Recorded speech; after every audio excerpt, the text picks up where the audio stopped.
trying that out. I do like the interface there. It's kind of clean, although I never played really browser-based chess. One last 5-minute game.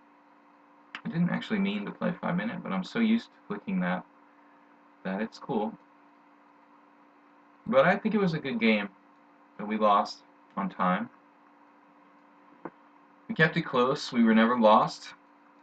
We were better, much better, at one point. But Ansatsu, it sounds like Indonesian or something.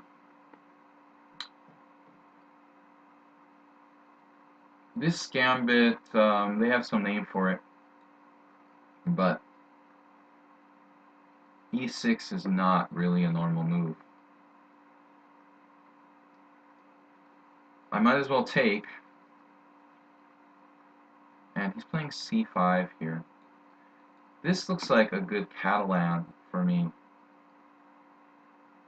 And we could play g3, but I don't see how we're going to get that pawn back. This is his idea. d4, I'm sorry, e4, interesting idea. e4, e5 real fast, that's kind of psychotic. No, we're not going to do that. Taking on c5 seems like, it feels like I'm making a mistake, but I have to play this as blitz, so g3, maybe we sack a pawn. I don't think I'll ever get it back, as I said. g3 takes, bishop g2, knight c6, castles. Alright, it's blitz, we're just going to develop. That's it. g3, is g3 too slow?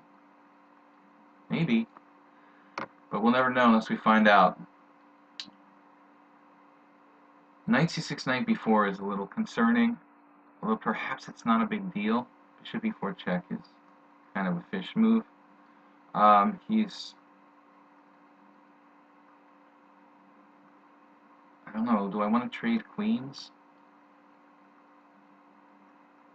Maybe, because my queen isn't that well placed on c2. I said it was a fish move. I don't have much here, but I have a little something, you know, with the fianchetto bishop. And that's probably enough. Kramnik would be drooling over this position, I'm sure. Magnus. Knight a5 ideas. Where to put my king? It's a bit of a problem. a3. It's a bit of a problem to find a place for my king. I don't want to move my e-pawn and weaken, although I could. Now it's less appealing. Maybe at one moment there it would have been cool to play. Again, we're borrowing from Yakovenko here. Bishop b7, knight c6. Interesting, knight c6. Yeah, I think we're going to do this. It's a bit weird, but he takes, which makes it okay. I don't know what I expected him to do, actually. So we're playing against knight on a6. It looks like white has a small edge. It's not a whole lot, as you can imagine. Now it's like a whole lot of nothing. So we have a problem. Well, we trade and we trade, but then we lose the exchange. We don't lose the exchange. So we trade, we fix the structure, we move the king up. He has a bad knight. He's having a bad knight. He hung this and resigned. Okay, he's fine. I mean, he's got the c file, which compensates for the isolated pawn and the bad knight. Blundered. Let's try to get some 15-minute chess in, guys. Kwanzi people, what do you think of a player named Ace Rook? Oh, don't know. I haven't played him. I think that he might like poker too. I have never played Ace Rook that I can recall. But, sounds like a gamer. Let's wait for like 4 minutes, 3 or 4 minutes, and chat a bit here. Please check out my YouTube channel. I want to see what you think of my latest video, and like and subscribe over there. I put the link down on below the Twitch stream here with my info, which wasn't there until today. I really like this game. I annotated yesterday, Yakovenko versus Kostyanyuk. You guys want to check it out. Fantastically great strategic play by Yakovenko. This is taking place in an open, I don't know if it's totally open, but it's called open, in Gibraltar. I mean, it may be like restricted to a certain rating level, but fundamentally what is an open chess tournament where anyone can play. There were some upsets, like Nakamura wasn't doing that well, and Anand lost to a Hungarian kid I know in a totally drawn position, because I guess it was funny, in the Hungarian news it said Anand was embarrassed to offer a draw. That to me sounds a little odd. I don't know if it was a translation thing, but you know, it seems to me like kind of standard to like reach drawn positions against people who are decent but not great and then offer them a draw. You're 27-50, the other guy's like 25-50. It's a draw and he's capable and you offer him a draw. But in this case, Anand just, you know, he just sort of drifted and drifted and drifted in this drawn position and just lost more and more space till he was lost in the king and pawn endgame. So I don't think it was a question of him being embarrassed to offer a draw. I think like he didn't want to offer a draw because he's higher rated, you know. And it's not really like the same as being embarrassed to offer a draw. Embarrassed to offer a draw is like when you're worse, and you feel like it would be an insult to offer a draw.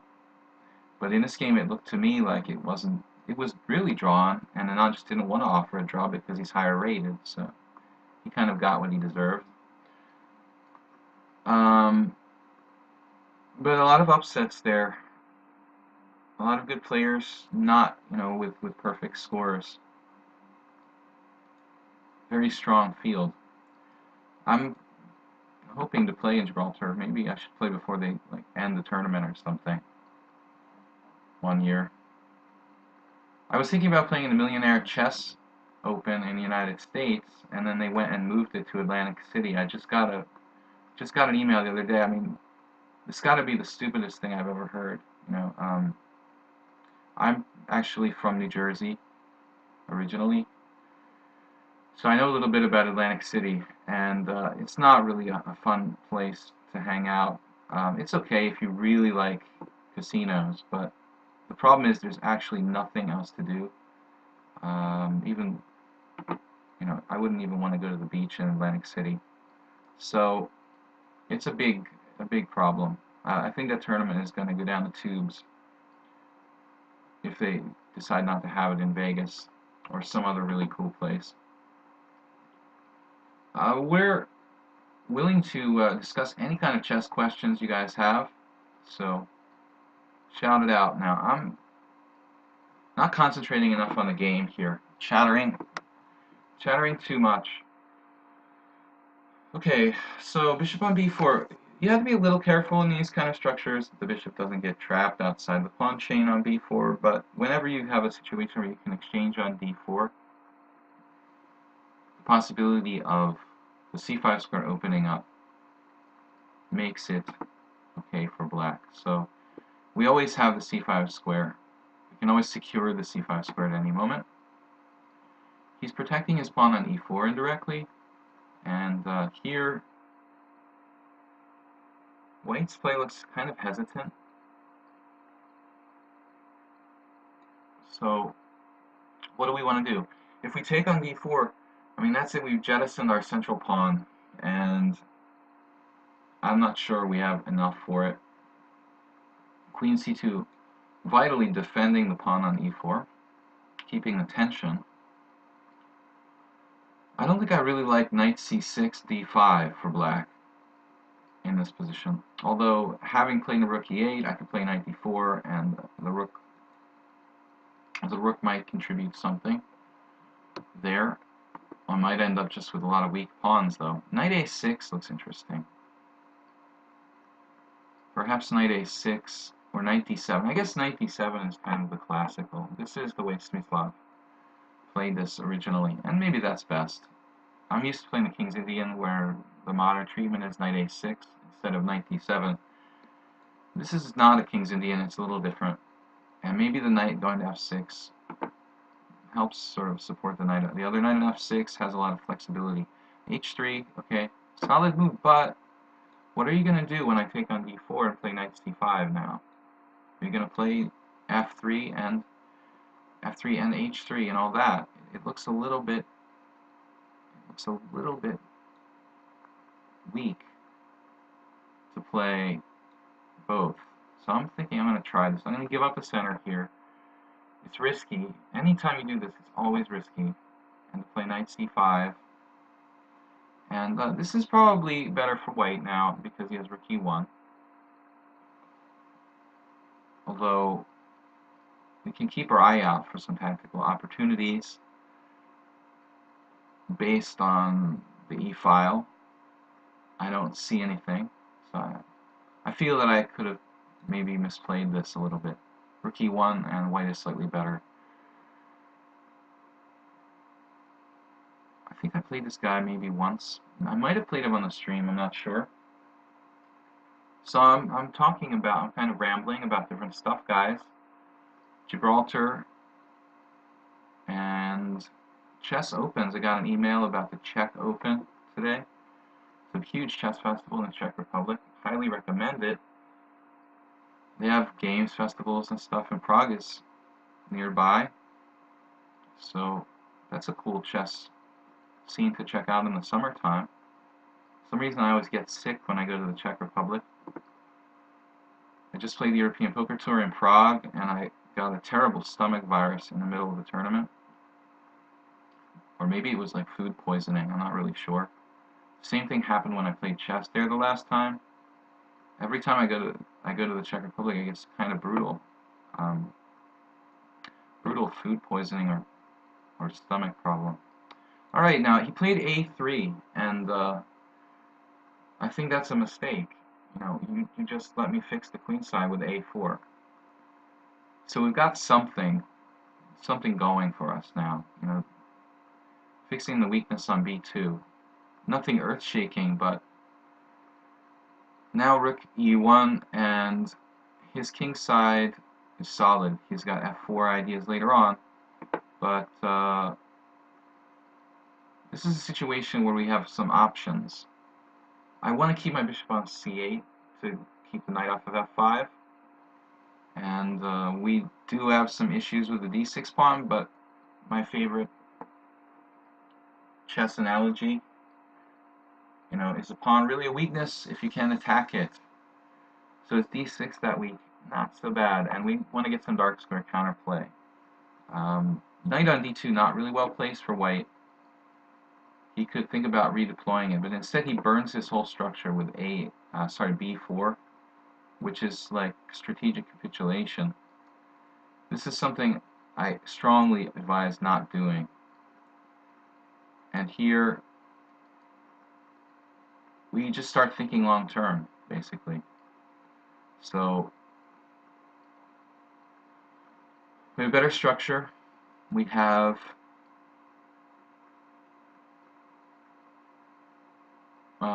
open A file, open E file. All our pieces are working. The bishop on c8, probably good where it is. It's negating some kingside stuff he might have with knight f5, and it's also guarding the base of our pawn chain at b7. So I'm happy. What to do now, though? I think queen b6 was kind of what I was thinking in the first place. It's a developing move, it's pretty active. However, I'm a little concerned that I don't really have a long-term plan.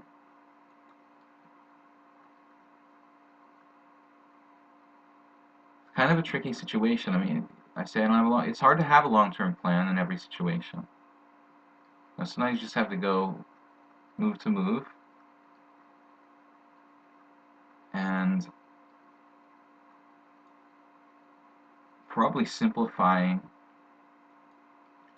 would be a good idea. Though, how? You know, in what sort of context do we want to simplify? Queen b6, and taking on c5 with the queen, we have an active queen. We start to have threats against his c pawn, ghost threats against f2. We monitor his a pawn. So he trades. He's playing too simplistically, and taking with the pawn isn't good. It would give him this rolling center. So